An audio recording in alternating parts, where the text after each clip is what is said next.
Guys ಏನಂತಂದರೆ ಈ ಕಡೆ ಮಳೆ ಬರ್ತಾ ಇತ್ತು. ನಾನು ಇವಾಗ ಮದ್ದೂರು ಕಡೆ ಹೋಗ್ತಾ ಇದ್ದೆ. ಮದ್ದೂರು ಕಡೆ ಹೋಗೋ ರೋಡಲ್ಲಿ ಒಬ್ಬರು ಅಣ್ಣವ್ರು ಇಲ್ಲೇ ರೈತರು ಇವರು ಲೋಕಲಾಗೆ. ಸೊ ಇಲ್ಲಿ ಹಣ್ಣುಗಳ್ನ ಮಾರ್ತಾಯಿದ್ರು. ನಾನು ಹೋಗೋದು ನೋಡಿಬಿಟ್ಟು ಕರೆದ್ಬಿಟ್ಟು ನನ್ನ ಬಗ್ಗೆ ಎಲ್ಲ ವಿಚಾರಿಸಿ ತಗೋ ಎಷ್ಟು ಬೇಕಾದ್ರೂ ಹಣ್ಣು ತಿನ್ನು ಅಂತೇಳಿ ಹಣ್ಣು ಕೊಟ್ಟರು. ಇಲ್ಲಿ ನಾವು ಮಾವಿನ ಹಣ್ಣು ನೋಡ್ಬೋದು. ಮಾವಿನ ಮತ್ತು ಆ ಕಡೆ ಪರಂಗಿ ಹಣ್ಣು ಅದೆಲ್ಲ ಇದೆ. ಇದು ನಾನು ಸೀತಾಫಲ ಯಾವಾಗಲೂ ಎಲ್ಲರೂ ನೋಡಿರ್ತೀರ. ಬಟ್ ಇಲ್ಲಿ ಇದು ಲಕ್ಷ್ಮಣ ಫಲ ಅಂತೆ. ನಾನು ಫಸ್ಟ್ ಟೈಮ್ ನೋಡ್ತಾ ಇರೋದು. ಇದು ಮಾರ್ಕೆಟಲ್ಲೆಲ್ಲ KG 800 ರೂಪಾಯಿನೋ ಇದೆಯಂತೆ. ಇದು 100 ರೂಪೀಸು ಆ ಥರ ಒಂದು ಮಾರ್ತಾರಂತೆ. ಫಸ್ಟು ಟೈಮ್ ನಾನು ನೋಡಿದ್ದು. ಇನ್ನೊಂದು ನೋಡಿ ಮರನೂ ಕೂಡ ಫಸ್ಟ್ ಟೈಮ್ ನಾನು ಇವತ್ತೇ ನೋಡ್ತಾ ಇರೋದು. ಯಾವತ್ತೂ ಕೂಡ ನೋಡಿರಲಿಲ್ಲ. ಇಲ್ಲಿ ಮತ್ತು ಸರ್ ಇದು ಎಲೆ ಏನಕ್ಕೆ ಔಷಧಿ? ಶುಗರು ಮತ್ತು ಕ್ಯಾನ್ಸರ್. ಇದರಿಂದ ನೋಡಿ ಆಯುರ್ವೇದದೆಲ್ಲ ಇದೆ. ಶುಗರು ಮತ್ತು ಕ್ಯಾನ್ಸರು ಇವೆರಡೂ ಕೂಡ ಇದರಿಂದ ತಡೆಗಟ್ಬೋದು. ಅಂದರೆ ಇದನ್ನು ಯಾವ ಥರ ಇದನ್ನು ಒಣಗಿಸಿ ತಿನ್ನೋದಾ ಇಲ್ಲ ರಸ ಕುಡಿಯೋದಾ? ಈ ಎಲೆನ ಅರ್ಲಿ ಮಾರ್ನಿಂಗ್ ಎಲ್ಲ ಹಿಂಗೆ ಹಾಕ್ಬಿಟ್ಟು ಒಂದು 10 ಎಲೆ ಹಾಕಿದ್ರೆ 5 ಎಲೆ ಒಂದು ಸಣ್ಣದಾಗೆ ಸಣ್ಣ ಉರಿಲಿ 2 ಗ್ಲಾಸ್ ನೀರು ಹಾಕಿದ್ರೆ 1 ಗ್ಲಾಸ್ ಆಗುತ್ತೆ. ಆ ಥರ ಕಷಾಯ ಮಾಡ್ಕೊಂಡು ಕುಡಿಯೋದು. ಏನು ಮಿಕ್ಸ್ ಮಾಡಬಾರ್ದು. ಹಾಕೊಂಡು ಟೆಸ್ಟ್ ಮಾಡೋಕ್ಕೆ ಹೋಗ್ಬಾರ್ದು. ಹಿಂಗೆ ಹಂಗೆ ತಿನ್ಬೋದು ನೋಡಿ. ಲಕ್ಷ್ಮಣ ಫಲ ಅಂತೆ. ನಾನು ಇಷ್ಟು ದಿನ ಸೀತಾಫಲ ನೋಡಿದ್ದೆ, ರಾಮ ಫಲ ನೋಡಿದ್ದೆ, ಲಕ್ಷ್ಮಣ ಅದೆಲ್ಲ ನೋಡಿದ್ದೀವಿ. ಎಲ್ಲರೂ ಕೂಡ ನೋಡಿರ್ತಾರೆ. ಬಟ್ ನಾನು ಇದನ್ನೇ ಫಸ್ಟ್ ಟೈಮ್ ನೋಡ್ತಾ ಇರೋದು. ಈ ಮರನ ಲಕ್ಷ್ಮಣ ಫಲ ಅನ್ನೋದನ್ನ ಥರ ಸಪೋಟ ಮರ ಥರ ಇದ್ದಂಗಿದೆ ನೋಡೋದಕ್ಕೆ. ಎತ್ತರನೂ ಕೂಡ ಅಷ್ಟೇ ಇದೆ. ಎಲ್ರಿಗೂ ನಮಸ್ಕಾರ, welcome back to my YouTube channel. ನಾನಿವಾಗ ರಾಮನಗರದಿಂದ ಒಂದು 12 ಕಿಲೋಮೀಟ್ರ್ ದೂರ ಬಂದರೆ ಒಂದು ರೇವಣಸಿದ್ದೇಶ್ವರ ಬೆಟ್ಟ ಅಂತ ಇದೆ. ಈ ಬೆಟ್ಟಕ್ಕೆ ಇವತ್ತು ಟ್ರೆಕ್ ಮಾಡೋದಕ್ಕೆ ಬಂದಿದ್ದೀನಿ. ಮತ್ತು ಇಲ್ಲಿ ರೇವಣಸಿದ್ದೇಶ್ವರ ಟೆಂಪಲ್ಲು ಕೂಡ ಇದೆ, ತುಂಬ ಫೇಮಸ್ ಈ ಕಡೆ ಎಲ್ಲ. ಇಲ್ಲೊಂದು ಬಂಡೆ ನೋಡಿ ಎಷ್ಟು ದೊಡ್ಡದಿದೆ.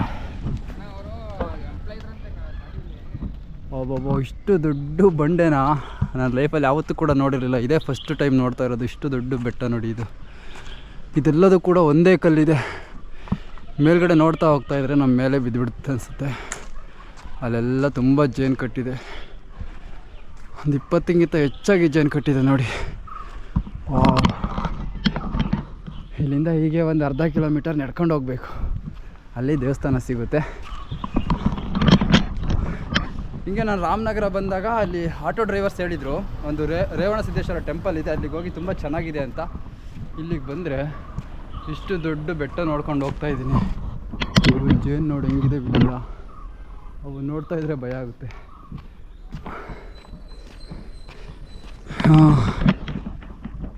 ಈ ರಾಮನಗರ ಕಡೆ ಬಂದುಬಿಟ್ರೆ ಬೆಟ್ಟಗಳು ಅಂದರೆ ತುಂಬ ಚೆನ್ನಾಗಿರುತ್ತೆ ನೋಡೋದಕ್ಕೆ. ಹೇಗಿದೆ ನೋಡಿ. ಮೇಲ್ಗಡೆ ಬಿತ್ತು ಅನ್ನಿಸ್ತಾ ಇದೆ. ಯಾವ ಊರು ನಿಮ್ಮದು? ಹೊಸಕೋಟೆನಾ? ನಿನ್ನ ಹೆಸರೇನು? ಹರ್ಷಿತಾರಾಧ್ಯ.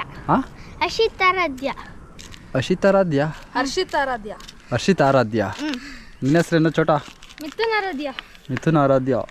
ಹರ್ಷಿತಾರಾಧ್ಯ, ಮಿಥುನ್ ಆರಾಧ್ಯ. ಎಷ್ಟನೇ ಕ್ಲಾಸ್ ಓದ್ತಿದ್ದೀರಾ?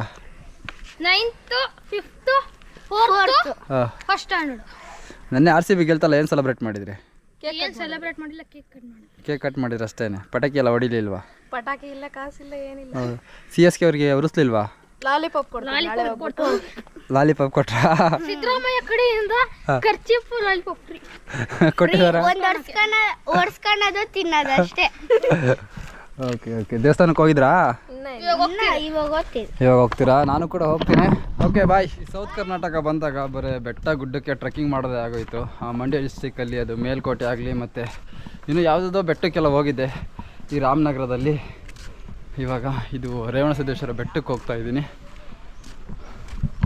ಹುಡುಗರಿಗೆ ಎಷ್ಟು ದೊಡ್ಡ ಬಂಡೆ ಇದು. ವಾವ್.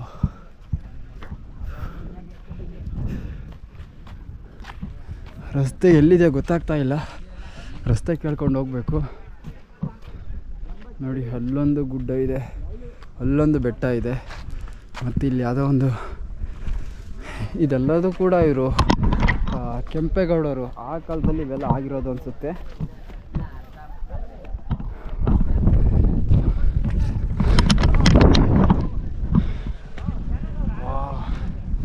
ಇಲ್ಲೊಂದು ವ್ಯೂ ತೋರಿಸ್ತೀನಿ. ನಿಜಕ್ಕೂ ಸೈಕಾಗಿ ಹೋಗ್ತೀರಾ ನೀವು. ಹೆಂಗೆ ಕಾಣ್ತಾ ಇದೆ ಗೊತ್ತಾ ವ್ಯೂ ಮಾತ್ರ. ನೋಡಿ ಹೇಗೆ ಕಾಣ್ತಾ ಇದೆ. ಯಾವ ಕಡೆ ನೋಡಿದರೂ ದೊಡ್ಡ ದೊಡ್ಡ ಬೆಟ್ಟಗಳಿದ್ದಾವೆ. ಮಧ್ಯದಲ್ಲಿ ಪ್ರಕೃತಿ ನೋಡಿ, ಪ್ರಕೃತಿ ಸೌಂದರ್ಯ ಸವಿರಿ ಇಲ್ಲಿಂದ ನಿಂತ್ಕೊಂಡು. ಇವಾಗ ನಾನು ಹೋಗ್ಬೇಕಾಗಿರೋದು ಅಲ್ಲಿ ಫುಲ್ಲು ಮೇಲ್ಗಡೆ ಹೋಗಬೇಕು. ಮೇಲ್ಗಡೆಗೆ ದಾರಿ ಎಲ್ಲಿದೆ ಗೊತ್ತಿಲ್ಲ, ಕೇಳ್ಕೊಂಡು ಹೋಗೋಣ ಬನ್ನಿ.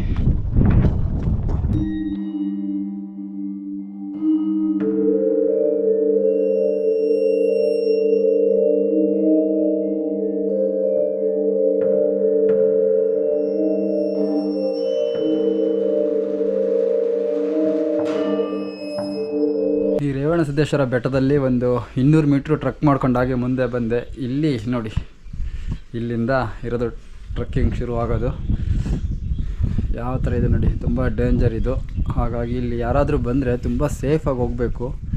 ಮಳೆಗಾಲದಲ್ಲಿ ಮಳೆಲ್ಲ ನೀರೆಲ್ಲ ಬಿದ್ದು ಪಾಚಿ ಎಲ್ಲ ಕಟ್ಬಿಟ್ರೆ ತುಂಬ ಕಷ್ಟ ಆಗಿಬಿಡುತ್ತೆ ಇಲ್ಲಿ ಹತ್ತೋದಕ್ಕೆ. ತುಂಬ ಸೇಫಾಗಿ ಹೋಗಬೇಕು ಇಲ್ಲೆಲ್ಲ. ಬಟ್ ಸೇಫ್ಟಿ ಕೊಟ್ಟಿದ್ದಾರೆ, ಆದರೂ ಕೂಡ ಆರಾಮಾಗಿ ನಿಧಾನಕ್ಕೆ ನೋಡ್ಕೊಂಡು ಹೋಗಬೇಕು. ನೋಡಿ ಎಷ್ಟು ಡೌನ್ ಇದೆ, ಕೆಳಗಡೆ ಬಿದ್ದು ಹೋಗ್ಬಿಡ್ತಾರೆ. ಆರಾಮಾಗಿ ಹೋಗೋಣ. ಓಹ್, ಹಿಂಗೆ ಹೋಗ್ಬೇಕು ಗುರು ಇಲ್ಲಿಂದ.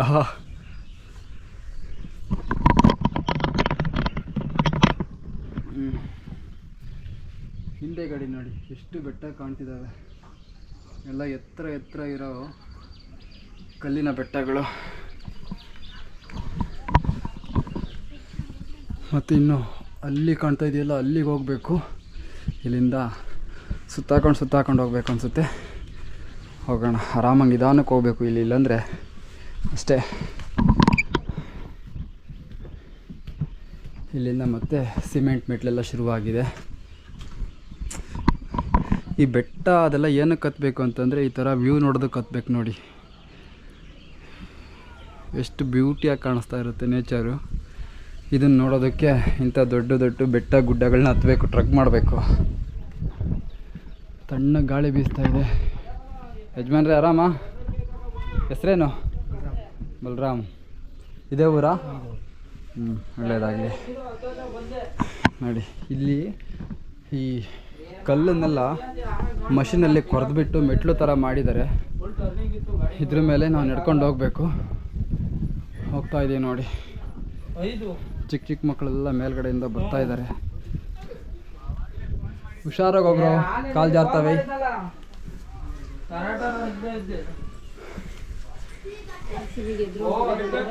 ಇನ್ನು ಎಷ್ಟಿದೆ ಮೆಟ್ಲು ಈ ಥರ?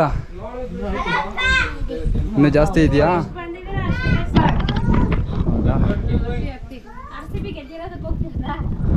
ಇಲ್ಲ, ಸುಮ್ಮನೆ ಹಿಂಗೆ ಹೋಗ್ತಾ ಇರ್ತೀವಿ ಯಾವಾಗಲೂ.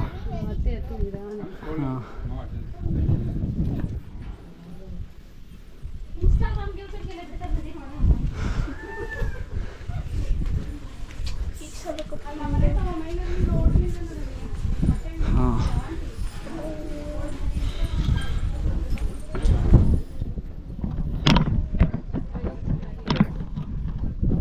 ನಿಜಕ್ಕೂ ಈ ಕಡೆ ಈ ಕಬ್ಬಣದ ಕಂಬಿ ಕಟ್ಟಿದಾರಲ್ಲ, ಈ ಕಂಬಿ ಇಟ್ಕೊಂಡು ಆರಾಮಾಗಿ ಹೋಗಬೇಕು. ಒಂಚೂರು ಏನಾದರೂ ಇಲ್ಲಿ ಏನಾದರೂ ಆಟ ಆಡಿದರೆ ಫುಲ್ಲು ಅಲ್ಲಿ ಕೆಳಗಡೆ ಹಸಿರು ಕಾಣ್ತಾ ಇದೆಯಲ್ಲ, ಆ ಮಾವಿನ ತೋಪು ಒಳಗಡೆ ಇದ್ಬಿಡ್ತೀವಿ ಅಷ್ಟೇ. ಇಲ್ಲಿಂದ ಒಳಗೆ ಕೆಳಗಡೆ ಹೋಗ್ಬಿಟ್ರೆ ಎಷ್ಟು ಡೇಂಜರ್ ಪ್ಲೇಸ್ ನೋಡಿ ಇದು.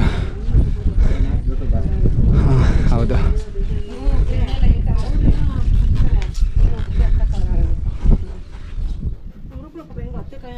ಸೊ ಅರ್ಧ ಬೆಟ್ಟ ಹತ್ಕೊಂಡು ಬಂದೆ. ಗಾಳಿ ಶುರುವಾಗ್ಬಿಡ್ತು ಇವಾಗ. ಎಷ್ಟು ಗಾಳಿ ಬೀಸ್ತಾ ಇದೆ ಅಂದರೆ ಈ ಕಂಬಿ ಇಟ್ಕೊಂಡೇ ಹೋಗ್ತಾ ಇರಬೇಕು, ಇಲ್ಲಾಂದರೆ ಸ್ಲಿಪ್ ಆಗಿಬಿಡುತ್ತೆ. ಇದೆಲ್ಲ ವಯಸ್ಸಾದರೆಲ್ಲ ನಡ್ಕೊಂಡು ಬರ್ತಾ ಇದ್ದಾರೆ. ಗಾಳಿ ಮಾತ್ರ ತುಂಬ ಬೀಸ್ತಾ ಇದೆ. ತುಂಬ ಸೇಫಾಗಿ ಹೋಗ್ಬೇಕು. ಇವಾಗ ಮಳೆ ಬಂದರೆ ಇಲ್ಲಿ ಕಾಲಿಡೋದೇ ಕಷ್ಟ ಆಗುತ್ತೆ, ಯಾಕಂದರೆ ಜಾರಿಬಿಡುತ್ತೆ ನೀರಲ್ಲಿ. ಹಾಗಾಗಿ ಹುಷಾರಾಗಿ ಹೋಗ್ಬೇಕು. ಹೆಂಗರು ಈ ಕಡೆ ರಾಮನಗರ ಕಡೆ ಬೆಟ್ಟ ನೋಡೋದೇ ಚಂದ. ಹಾಂ, ಹೇಗಿದಾವೆ ನೋಡಿ, ಸಪ್ರೇಟಾಗಿ ಒಂದೊಂದೇ ಬೆಟ್ಟ.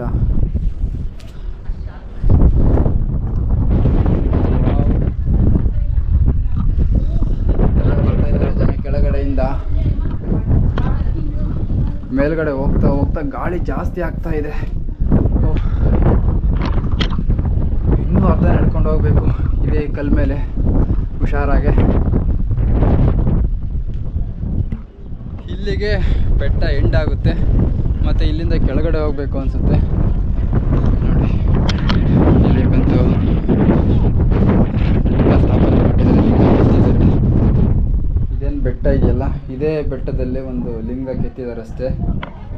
ಅದ್ರ ಮೇಲೆ ಒಂದು ಕಲ್ಲಲ್ಲಿ ಗುಡಿ ಕಟ್ಟಿದ್ದಾರೆ. ವಾಹ್, ಗಂಟೆ ನೋಡೋಗರು ಎಷ್ಟು ದೊಡ್ಡ ಗಂಟೆ.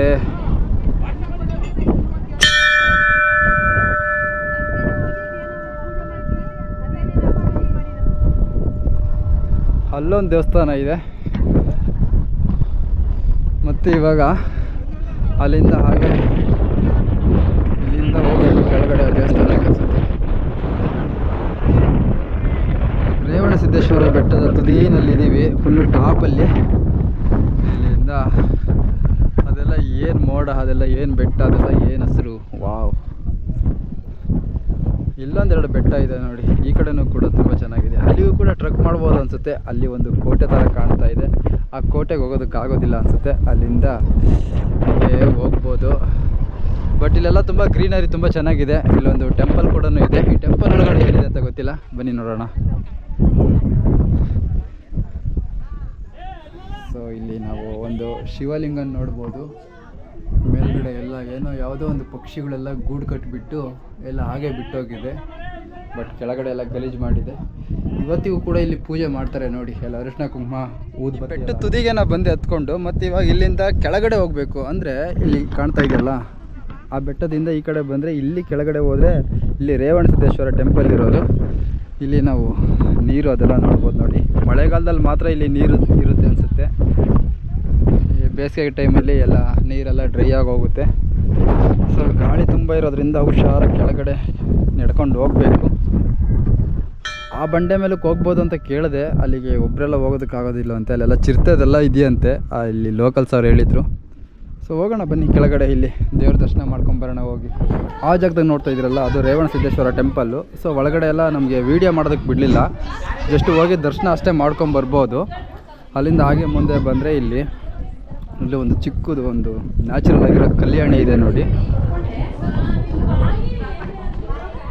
ನೋಡಿ ಇಲ್ಲಿಯೂ ಕೂಡ ಕೆಳಗಿಂದ ಮೇಲ್ಗಡೆ ನೀರು ತಗೊಬಂದಿದ್ದಾರೆ, ಅಂದರೆ ನೀರಿನ ವ್ಯವಸ್ಥೆ ಕೂಡ ಮಾಡಿದ್ದಾರೆ. ಅದೇನು ತುಂಬ ಡೆಪ್ತ್ ಇಲ್ಲ ಅನಿಸುತ್ತೆ. ಮತ್ತು ಅಲ್ಲೊಂದು ಬಸವಣ್ಣನ ವಿಗ್ರಹ ಕೆತ್ತಿದ್ದಾರೆ.